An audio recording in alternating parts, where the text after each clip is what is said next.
Pornography అనేది నిజంగా ఎంత భయంకరంగా ఉంటుందా? సో, ఒక మనిషి జీవితాన్ని ఇది నిజంగా నాశనం చేసేద్దా? అసలు మన మొబైలు మనం రీచార్జ్ చేసుకుంటున్నాం మన పైసలతో. మనం చూసుకుంటే ఎందుకు వీళ్ళందరూ చెప్తుంటారు సైకాలజిస్టులని, వీళ్ళని, వాళ్ళని ఇవన్నీ తప్పు ఇలా చేయకండ్రని. మన ఇష్టం కదా! అనేసి మనం అనుకుంటాం. కానీ దీనివల్ల ఎంత డ్యామేజ్ అవుద్దనేది ఈ వీడియోలో చూద్దాం. అలాగే దీనివల్ల ఒక మనిషి తనను తానే డ్యామేజ్ చేసుకుని తనకు తానే శత్రువు అయిపోతాడు. సో, అది ఎలాగో ఇప్పుడు చూద్దాం. వీడియో దయచేసి లాస్ట్ వరకు చూడండి ఫ్రెండ్స్. లాస్ట్ వీడియో అంటే మాస్టర్బేషన్ కోసం చేసిన వీడియో మంచి హిట్ ఇచ్చారు నాకు. సో, హిట్ అంటే ఏం లేదు, ఒక 10 మందికి ఈ వీడియో షేర్ చేశారు, లేకపోతే ఒక 10 మందికి వెళ్ళిందంటే నా కస్టమర్ ఫలిస్తుంది, వాళ్ళలో అంత ఇంత మార్పు వస్తుంది. సో, అంతకు మించింది ఇంకా ఎక్కువ ఆశించట్లేదు నేను కూడా. సో, అలా వీడియో ఒక 10 మందికి వెళ్ళాలంటే ఖచ్చితంగా లైక్ కొట్టండి మీరు. ఓకే, ఇక టాపిక్లోకి వెళ్ళిపోదాం. ఈ పోర్నోగ్రఫీ అని మాట్లాడుకున్నాను, కార్నోగ్రఫీ అంటాను. ఓకే, కార్న్ వీడియోస్ చూడడం వల్ల ఎక్కువ డ్యామేజ్ అవుద్దా అంటే అవుద్ది. ఓకేనా, ఒక చిన్న స్టోరీ చెప్తాను. ఒక అబ్బాయిదే, ఇది రియల్ స్టోరీ, కాకపోతే నేను పేరు మార్చేసి చెప్తాను. వరుణ్ అనే ఒక అబ్బాయి ఉన్నాడు, మంచి టాపర్, నీట్గా చదువుకుంటాడు. అలాగే చుట్టూ ఉన్న వాళ్ళతో ఎలా ఉండాలో తెలుసు. వాళ్ళ ఫాదర్ వాళ్ళ మదర్ దగ్గర మంచి పేరు ఉంది. అలాగే తనకి మంచి ఇమేజ్ ఉంది సొసైటీలో. సో, ఇలా ఉన్న ఒక అబ్బాయి ఒకసారి ఏమైందంటే ఎవరో ఫ్రెండ్ బర్త్డేకి వాళ్ళ ఫ్రెండ్స్తో కలిసి వెళ్ళాడు. సో, ఇలా వెళ్ళిన వ్యక్తి ఏమైందంటే రాత్రి అందరూ బీర్లు గట్రా తాగేశారు, తిన్నారు బిర్యానీ గట్రా. వాళ్ళ రూమ్లో పడుకుందామని వెళ్ళి పడుకుంటారు. ఎవడో ఒకటి చిచ్చటం కొడుకుంటాడు కదా, వాడు ఏం చేశాడు, పోర్నోగ్రఫీ ఓపెన్ చేసి చూస్తా ఈ పక్కన వాళ్ళని చెడగొట్టారు. ఒరే చూడరా ఇది ఎంత బాగుందని చెప్పేసి. ఈ కార్న్ వీడియోస్ ఆయన చూస్తుంటే మనోడు కొంచెం డీసెంట్ కదా, ఈడు కూడా ఏం చేశాడు, ఏంటి ఎంతగానో ఎంజాయ్ చేస్తానని చెప్పేసి జస్ట్ వీళ్ళు చూశాడు.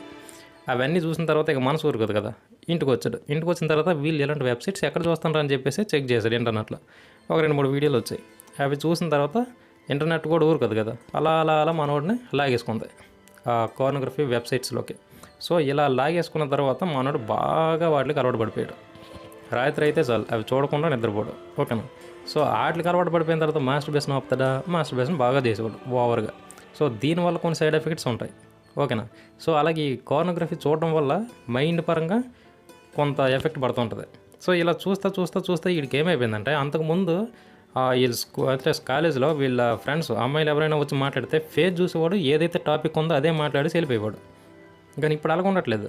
వాళ్ళు మాట్లాడేటప్పుడు వాళ్ళ ప్రైవేట్ పార్ట్స్ని అబ్జర్వ్ చేయడం మొదలెడుతుంటారు. సో, ఇలా ఎందుకు జరుగుతుందంటే దీని ఎఫెక్ట్ చూడండి. పోర్నోగ్రఫీ ఎఫెక్ట్ అనేది ఇక్కడ ఎలా చూపిస్తుందో చూడండి. ఒక అమ్మాయి, అందమైన అమ్మాయి మనం చూసిన తర్వాత నార్మల్గా చూసి వదిలేస్తారు మామూలుడైతే. ఈ కార్నోగ్రఫీకి బాగా అలవాటు పడిపోయినాడు, ఆమె న్యూడీగా ఉంటే ఎలా ఉంటుంది, ఓకేనా. సో, ఆమె వితౌట్ క్లాత్స్ ఎలా ఉంటుందని చెప్పేసి ఇలాంటివన్నీ బ్రెయిన్కి సిగ్నల్ ఇస్తూ ఉంటుంది, ఇలా ఊహించుకో అనేటట్టు. సో, ఆమె యొక్క ప్రైవేట్ పార్ట్స్ నువ్వు అబ్జర్వ్ చేయి అనేటట్టు చెప్తూ ఉంటుంది. అంతవరకు నువ్వు చాలా డీసెంట్గా ఉంటావు, నడుచుకుంటూ పోతున్నావు. ఎవరో అమ్మాయి అంటే ఎవరో సంథింగ్ ఇంటి ముందు ముగ్గేయడానికి వచ్చారు. వంగేటప్పుడు నువ్వు మామూలుగా ఉన్న వ్యక్తి అయితే నార్మల్గా పోతావు, నార్మల్గా చూస్తావు. కానీ ఇలాంటి అలవాట్లతో ఉన్నామనుకో, ఈ కార్నోగ్రఫీ వీడియోస్ చూసి వీటితో ఇవి నిన్ను ఇంకోలా చూడాలనిపిస్తుంటాయి వాళ్ళని. సో, ఇంత దారుణంగా నిన్ను దిగజారి చేస్తాయి. సో, ఈ వరుణ్ అనే అబ్బాయి ఇలాగే దిగజారిపోయాడు. చుట్టూ ఉన్న వాళ్ళ లేడీస్ ఫ్రెండ్స్ ఎవరైతే ఉన్నారో, గర్ల్ ఫ్రెండ్స్ అందరూ, అంటే గర్ల్ ఫ్రెండ్స్ అంటే క్లోజ్ కాదు, క్లాస్మేట్స్, ఇలాగ ఆ వీధిలో ఉన్న వీళ్ళందరినీ చూసి విధానం మారిపోయింది వీడిది. వాళ్ళు కూడా అసహించుకోవడం స్టార్ట్ చేస్తారు. ఈడేంటి మంచిగా అనుకున్నాం కానీ ఈడేంటి ఇలా చూస్తున్నాడు. ఓకేనా. ఎక్కడో ఒక చిన్న డ్యామేజ్ అయిపోయింది. ఈ హ్యూమన్ రిలేషన్షిప్స్ అనేవి డ్యామేజ్ అయిపోయినాయి, మానవ బంధాలు అనేవి. ఓకేనా. ఆ తర్వాత ఒక రోజు ఏమైంది, ఎప్పటికప్పుడు హిస్టరీ డిలీట్ చేస్తాడు మనోడు, తెలివైనోడే. కాకపోతే ఒకసారి ఏదో బై మిస్టేక్లో మర్చిపోయాడు. వాళ్ళ ఫాదర్ చూసాడు, ఏరా నాన్న నువ్వు ఇలాంటి వీడియోలు చూస్తున్నావురా, నువ్వు ఏంట్రా ఇలా తయారయ్యావో, ఎంత డీసెంట్ అనుకున్నావు నేను మీ అమ్మ, మొత్తానికి నువ్వు ఇలా తయారవుతున్నావు ఏంట్రా, ఇవన్నీ చూడకు తప్పు అని చెప్పేసి తిట్టేసి వెళ్ళిపోయాడు. ఎవరికి చెప్పడు, తండ్రి కదా ఎవరికి చెప్పుకుంటాడు. సో, ఇలాంటివి చెప్పేసి వెళ్ళిపోయాడు. అక్కడ వాల్యూ పోయింది. సో, వీళ్ళ ఫ్రెండ్స్ అందరూ కూర్చొని మాట్లాడుకుంటున్నారు. వీళ్ళు కూడా అప్పుడప్పుడు పోర్న్ వీడియోలు చూసేవాళ్ళు.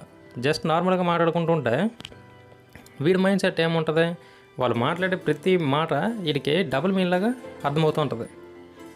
అంటే అంత ఈజీగా తీసుకోలేడు. వాళ్ళు ఒక మాట చెప్పి ఒక సంథింగ్ ఏదో తప్పుడు మాట బూతు మాట ఏదో చెప్పేసి అక్కడ ఊరుకుంటే వీడేం చేస్తాడంటే దానికి 10 రెట్లు ఊహించుకుంటూ ఉంటాడు ఇక్కడ. అది ఈడి తప్పు కాదు, ఈడి బ్రెయిన్లో రన్ అవుతున్న మొత్తం ఆ కార్నోగ్రఫీ ఎఫెక్ట్ అది. సో, ఇలా ఉంటుంది. ఇక పెళ్లి విషయానికి వచ్చేసరికి చెప్తా చూడండి, ఇదే అసలైంది. పెళ్లి విషయానికి వచ్చేసరికి ప్రతి ఒక్కరికి అలాగే ఉంటుంది. అందమైన అమ్మాయి రావాలి, చేసుకోవాలని చెప్పేసి ఉంటుంది. కానీ వీళ్ళ స్టేజ్ ఎలా ఉంటుంది తెలుసా? నాకు ఇలాంటి షేపులతో ఉన్న అమ్మాయే రావాలి, ఇలాంటి మైండ్ సెట్తో ఉన్న అమ్మాయి రావాలి, నాకు మొత్తం ఆ వీడియోలో చూస్తున్నట్టు ఇలా సహకరించే అమ్మాయే రావాలని చెప్పేసి ఇలా పొట్టుబట్టి కూర్చుంటారు. సో ఇలా మైండ్లో పెట్టుకుని వచ్చిన అమ్మాయి కొంచెం పొట్టు ఉండొచ్చు, పొడుగు ఉండొచ్చు, మనం ఏమి అందగలమా? సో పొట్టు ఉండొచ్చు, పొడుగు ఉండొచ్చు, లావు ఉండొచ్చు, సన్నంగా ఉండొచ్చు, ఒక్కొక్కరు ఒక రకంగా ఉంటారు. మనసు చూసి చేసుకుంటే తర్వాత మెల్లగా అలాగా ఏదో కలిసి బతుకుదాం, అంత దేవుడి దయ అనుకుంటాం మనము, అంతవరకు ఉన్నోళ్ళు. కానీ కోనోగ్రఫీకి అలవాటు పడిపోయిన తర్వాత అలాగ ఉండదు. నాకు ఈ షేపులతోనే కావాలి, తెల్లగా పాలలాగా మెరిసి పడిపోవాలి. సో ఇలాంటి కోరికలన్నీ పెట్టుకుంటాడు వీడు. ఇలా పెట్టుకోవడం వల్ల 25 కాదు, 27 కాదు, 30 కాదు, 35 వచ్చినా కానీ పెళ్ళి కాకుండా మిగిలిపోయిన వాళ్ళు చాలామంది ఉన్నారు ఇలాంటి అత్యాశలకు పోయి. సో ఎలాంటి స్టూడెంట్, ఎలాంటి అబ్బాయి ఎలా తయారయ్యాడు లాస్ట్కి చూసారా? సో ఈ కోర్నోగ్రఫీ వల్ల ఎంత డ్యామేజ్ అవుతుంది. ఇది మళ్ళీ ఎవరికంటే ఎక్కువ దీనికి ఎవరైతే బానిసగా మారిపోతారో వాళ్ళకే జరుగుతుంటాయి ఇవన్నీ. ఎక్కువ మాస్టర్బేషన్ చేస్తారు, దీనివల్ల ఫిజికల్ హెల్త్ పోతుంది. ఓకేనా?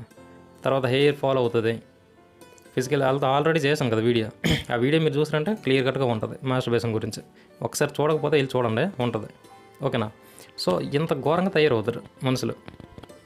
ఈ డోపమైన్ అని చెప్పేసి ఒక హార్మోన్ అనేది రిలీజ్ అవుతూ ఉంటుంది అంటుంటారు. యాక్చువల్గా ఇది అందరూ ఏమనుకుంటారంటే డోపమైన్ అనేది మొత్తం సెక్సువల్కి సంబంధించిన హార్మోన్ ఏమో అని అనుకుంటుంటారు. ఇది చాలా పెద్ద మిస్టేక్ ఇది. అదేంటంటే నువ్వు ఆనందంగా ఏ పని చేస్తున్నప్పుడు నీకు ఎక్కువ ఆనందం కలుగుతుంటుందో అప్పుడే ఈ డోపమైన్ అనేది ఎక్కువ రిలీజ్ అవుతుంటుంది. ఓకేనా? నువ్వు ఇష్టంగా ఒక జంక్ ఫుడ్ తింటున్నావు, ఒక సీరియల్ చూస్తున్నావు, లేదంటే క్రికెట్ చాలా ఇష్టం అందరికీ, కొంతమందికి హారర్ మూవీస్ చాలా ఇష్టం. అవి చూస్తున్నప్పుడు మనము ఏదైనా జంక్ ఫుడ్స్ తింటూ ఉంటే మనకు చాలా ఆనందంగా ఉంటుంది ఆ టైంలో. కొంతమందికి ఏంటి ఏదైనా ఫోన్లో గేమ్స్ ఆడేటప్పుడు చాలా ఆనందంగా ఉంటుంది, కొంతమందికి మందు తాగేటప్పుడు చాలా ఆనందంగా ఉంటుంది, కొంతమందికి ఈ సెక్స్ చేసేటప్పుడు చాలా ఆనందంగా ఉంటుంది. అలాగే ఈ కార్న్ వీడియోస్ చూసేటప్పుడు కొంతమందికి చాలా చాలా ఆనందంగా ఉంటుంది. ఇలాంటప్పుడు ఈ డోపమైన్ అనే హార్మోన్ ఎక్కువగా రిలీజ్ అయిపోయి మనకి అది ఎక్కువ కావాలనిపిస్తూ ఉంటుంది. ఇక్కడ నీకు మైండ్ అనేది రిలాక్స్ అవుతుంది, చాలా ఆనందపడుతుంది. కాబట్టి నాకు ఇంకా ఇంకా ఇంకా ఇంకా కావాలనిపిస్తుంది. అందుకే మందు బావులు ఎక్కువ తాగుతూ ఉంటారు. ఇది తాగితే నాకు ఆనందం కలుగుతుంది, సో అందుకే ఎక్కువ తాగుతున్నా. ఇది తింటే నాకు ఆనందం కలుగుతుంది, సో ఎక్కువ తింటున్నా. అలాగే ఈ కార్న్ వీడియోస్ కూడా సేమ్. ఈ డోపమైన్ అనే హార్మోన్ వల్ల ఏమవుతుందంటే ఎక్కువ రిలీజ్ అవ్వడం వల్ల ఎక్కువ కావాలనిపిస్తూ ఉంటుంది, అందుకని ఎక్కువ చూస్తూ ఉంటారు. సో ఇలా దెబ్బ అయిపోతారు. ఓకేనా? సో ఈ హార్మోన్ పక్కన పెడదాం, మనకి మనం సెల్ఫ్ లెసన్ అనేది నేర్చుకుంటూ ఉండాలి ఎప్పుడు పెడితే అప్పుడు. దీనివల్ల మనం ఎంతవరకు ఉండాలి, అలాగే దీన్ని ఎక్కడితో కట్ చేయాలి, ఒకవేళ చూసినా కానీ ఎప్పుడు చూడాలి, ఏదైనా ఇన్ఫర్మేషన్ మనకు కావాలంటే తప్పితే వాటి జోలికి పోకూడదు. అవి ఒకవేళ మీకు వ్యసనం మారిపోయి అంటే ఇప్పుడు ఆ అబ్బాయి స్టోరీ పక్కన పెట్టేయండి, అబ్బాయి స్టోరీ పక్కన పెట్టండి, మిమ్మల్ని మీరు తీసుకోండి. సో నీకు శత్రువులో చేస్తుంది. ఆ వరుణ్ అనే అబ్బాయి చాలా విషయాల్లో ఎంతో గౌరవంగా ఉండేవాడు. నాన్న దగ్గర రెస్పెక్ట్ పోయింది, చుట్టూ ఉన్న ఫ్రెండ్స్ ఉంటారు కదా వాళ్ళ దగ్గర రెస్పెక్ట్ పోయింది. తర్వాత ఈ అమ్మాయిలు ఉంటారు కదా చుట్టూ వాళ్ళ గల్లీలో కానీ వాళ్ళ ఫ్రెండ్షిప్ మొత్తం వీళ్ళు కూడా ఈడు వేసుగడు ఉన్నట్టు ఉండదు అని చెప్పేసి వీళ్ళు అసహించుకున్నారు. 35 సంవత్సరాల దాకా వచ్చాడు, పెళ్లి చేసుకుందామంటే సరే అమ్మాయి దొరకట్లేదు, అయిపోయింది. సో ఇలా ఎంత దారుణంగా ఆడబడిపోయాడు. ఇప్పుడు మన పొజిషన్ మనం ఎక్కడ ఉన్నాం, ఏ స్టేజ్లో ఉన్నాం, మనం ఎంతవరకు ఉంటే బెటర్. ఓకేనా? ఇప్పుడు మొబైల్ ఫోన్ ఉంది, నా దగ్గర మొబైల్ ఉంది. ఓకేనా? నేను మొబైల్లో ఈ వీడియో తీసాను. ఓకే, మీ దగ్గర మొబైల్ ఉంది, మీ మొబైల్లో మీరు ఇంగ్లీష్ నేర్చుకోవచ్చు, అర్థమెటిక్ నేర్చుకోవచ్చు, ఏదైనా సాఫ్ట్వేర్ కోర్సులు నేర్చుకోవచ్చు, గేమ్ ఆడుకోవచ్చు, కుకింగ్ వీడియోస్ చూడవచ్చు, లేదంటే పోర్నోగ్రఫీ వైపు వెళ్ళిపోవచ్చు. ఇక్కడ ఆప్షన్ అనేది మీ చేతిలో ఉంది. ఈ ఆప్షన్ మీ చేతిలో ఉన్నప్పుడు నువ్వు మార్చుకోగలిగే శక్తి కూడా నీ చేతిలోనే ఉన్నట్టే. నువ్వు ఏం చూస్తున్నావు అనేది కంప్లీట్గా నీకు సంబంధించింది. సో ఇలా మొత్తం నువ్వు ఏదైనా నేర్చుకోవాలనుకుని వస్తే ఫోన్ మంచిగా ఊరుకున్నట్టు, లేదు ఇలాంటి చెత్త విషయాలు చూడడానికి మనం ఫోన్ చేస్తున్నామంటే పాడైపోవడానికి ఉన్నట్టు. ఓకేనా? సో ఇలాంటివన్నీ ఈ పోర్నోగ్రఫీ వల్ల సైడ్ ఎఫెక్ట్స్ అనేవి ఉంటాయి. ఇది పెద్ద పెద్ద ఇంగ్లీష్ వర్డ్స్ అన్నీ తీసుకొచ్చి నేను మీకు లెసన్ లాగా చెప్తే బుర్ర పాడైపోతాయి. అందుకని చెప్పేసి రియల్గా జరిగిన స్టోరీ తీసుకున్నా. ఇది ఒక్క స్టోరీ మాత్రమే, ఇలాంటివి ఎన్ని స్టోరీలు బయట జరుగుతున్నాయో అర్థమైందా? ఇప్పుడు చిన్నపిల్లల మీద అత్యాచారాలు ఎందుకు జరుగుతున్నాయి, అలాగే ఈ అమ్మాయిల మీద కూడా విచ్చలవిడిగా అత్యాచారాలు ఇవన్నీ ఎందుకు జరుగుతున్నాయి, ఒక స్త్రీని ఎందుకు గౌరవించలేకపోతున్నామంటే ఈ పోర్నోగ్రఫీ అనేది ఒక మేజర్ రీజన్గా చెప్పొచ్చు. ఇక్కడ వీళ్ళు చేసే చెత్త పనులన్నీ వీళ్ళు చూసి చూసి చూసి మనం కూడా అది చేస్తే బాగుంటుంది కదా అనేటట్టు ఫీల్ వస్తుంది, కొంతమందికి వచ్చేస్తూ ఉంటుంది. ఇక ఈ గవర్నమెంట్ లేదు, రూల్స్ లేవు, తొక్కలేదు, వీళ్ళు ఇష్టానికి బిహేవ్ చేస్తుంటారు. వీటిలో కూడా అరిగట్టాల్సిన బాధ్యత అంతా ఇలాంటి వీడియోస్ మీద డిపెండ్ అయి ఉంటుంది. అర్థం అవ్వాలి ఇది మనల్ని ఎంతవరకు డ్యామేజ్ చేస్తుంది, మనం సొసైటీకి ఎంత అన్యాయం చేస్తున్నాం, సో మనల్ని మనం కంట్రోల్ చేసుకోవాలి అనేది ఎప్పుడు ఒకళ్ళ బ్రెయిన్కి ఎక్కుతుందో అప్పుడు ఇదంతా కంట్రోల్ వస్తుంది. సో ఇది ఫ్రెండ్స్ మొత్తం ఈ వీడియోలో ఇన్ఫర్మేషన్. ఇందులో తప్పుగా అనుకోవడానికి ఏమీ లేదు. ఏంటంటే మరి ఘోరంగా తయారయ్యారు ఇప్పుడైతే. చూసే వాళ్ళకి ఎలా ఉన్నారో చేసే వాళ్ళు కూడా అంతే ఉన్నారు. అప్పుడంటే ఎవరో ఇంగ్లీష్ వాళ్ళు సంథింగ్ ఏదైతే ఎక్కడెక్కడో చేసేవాళ్ళు, ఇప్పుడు అలా కాదు. డబ్బులు కొక్కుర్తుపడే మొత్తం తెలుగు లేదు, హిందీ లేదు, మొత్తం లోకల్ వాళ్ళే తయారయ్యారు ఇప్పుడు. మాస్కులు పెట్టుకున్నా ఇంకా డైరెక్ట్గానే ఉన్నారు మొత్తం లైవ్ అవని చేస్తా విచ్చలవిడిగా చేయడం, వాటి వల్ల డబ్బులు సంపాదించుకోవడం. వీళ్ళు చేసి చెడిపోయి 10 మందిలో విలువ మొత్తం పోగొట్టుకొని ఆ డ్రగ్స్ ఈ డ్రగ్స్ తీసుకొని సూసైడ్ చేసుకొని చచ్చేవాళ్ళు వీళ్ళు. ఇవన్నీ చూసి ఇప్పుడున్న టీనేజ్ యువత, బంగారం నుండి భవిష్యత్తున్న యువత కూడా వీళ్ళని చూసి చెడిపోతున్నారు.